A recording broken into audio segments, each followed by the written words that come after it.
When the BMW X3 and the Mercedes-Benz GLK launched, they were slightly funky utes at what was then the small end of the luxury SUV spectrum. Each took a moment to find solid footing, the BMW in its second generation and the GLK at its mid-cycle refresh, and each now come at prices that leave room for smaller, less expensive newcomers. BMW threw its X1 into that breach for 2013. Offering up a decidedly wagon-oid experience in a package that looks like a Bavarian Subaru Forester.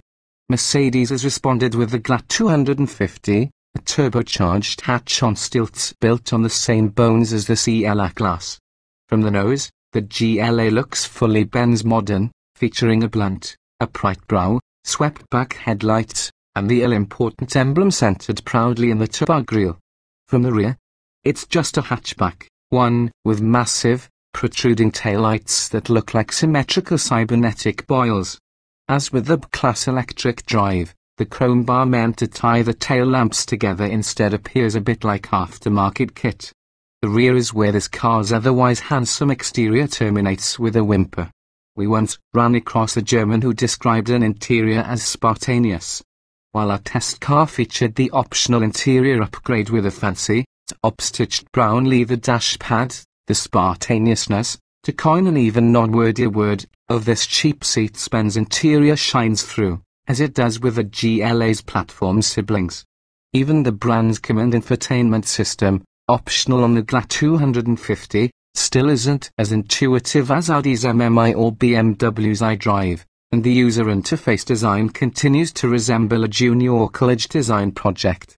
It'd take a few more hides, and a higher grade of plastic, to raise the GLA's cabin to class levels of specialness.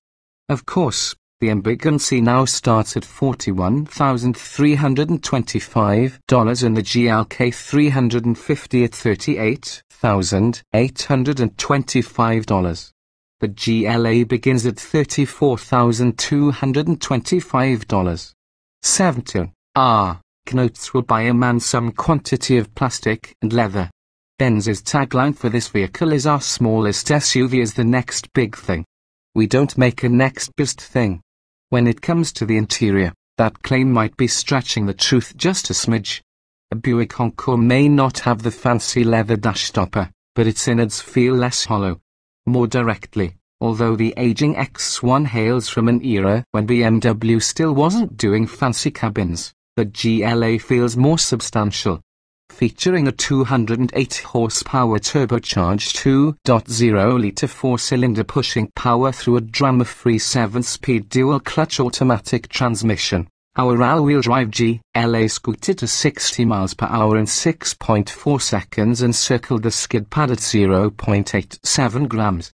What those numbers suggest is just about what you get: easy entry onto freeways, paired with enough passing power and agility to dice through the minivan van squad en route to the lacrosse field.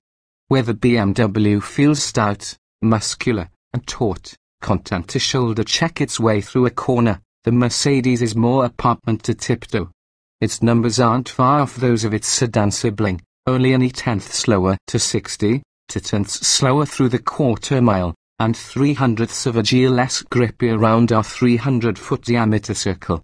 The 70 to 0 mph stopping distance of 155 feet warrants sort of back-worthy accolades, but the pedal went soft after 4 or 5 stops and our tester noted moderate fade. So it stops well, as long as you don't ask it to do so too often. The thing with the GLA is that it has no particular party favors. It's a functional, simple runabout that happens to wear the 3-pointed star and is priced accordingly.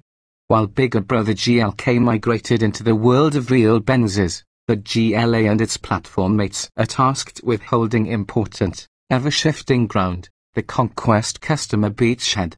With the new Lexus NX and Audi's Q3 now here, luxury aspirants are suddenly deluged with choices. If you're hell-bent on an ultra-luxe small ute, the GLA is a decent choice, but our inner rationalists might posit this pertinent question: wouldn't you be as ably served by a Volkswagen GTI?